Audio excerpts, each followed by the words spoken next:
வல்லவராய் இருக்கிறார், உங்களை மன்னிக்க அவர் வல்லவராய் இருக்கிறார். ஆனா அப்போ பழைய ஏற்பாட்டுல அந்த மாதிரி மன்னிப்பு அவங்களுக்கு கிடையவே கிடையாது. அவங்க ஒரு பாவம் செஞ்சுட்டாங்கன்னு சொன்னா ஒரு பலி எடுத்துட்டு போய் செலுத்தணும், அதுக்கான காணிக்கைகளை அவங்க செலுத்தி தான் ஆகணும் இல்லையா? இப்படிதான் அவங்க பல காரியங்களை செய்துட்டு வந்தாங்க. ஆனா என்ன விஷயம், அவங்களால இதை ஃபுல்லாவே கடைப்பிடிக்க முடியாது. எல்லா நியாயப்பிரமாணத்தையும் அவங்களால முழுசா கடைப்பிடிக்க முடியாது. 10 செய்யணும்னு சொன்னா அதுல 9 தான் கரெக்டா செய்ய முடியும், 10வது அவங்களால செய்ய முடியாது. எல்லாரும் ஏதோ ஒண்ணுத்துல ஒரு குறைவுள்ளவர்களா இருப்பார்கள், ஏதோ ஒண்ணுத்த தவறி போயிருப்பாங்க.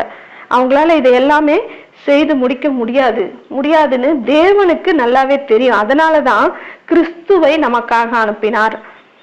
இப்போ கிறிஸ்து அவர் எல்லா பிரமாணங்களையும் முழுவதுமாக நிறைவேற்றினார்.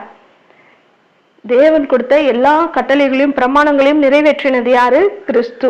அப்புறம் தம்மை தாமே ஒரே பலியாக சிலுவையில ஒப்பு கொடுத்தார்.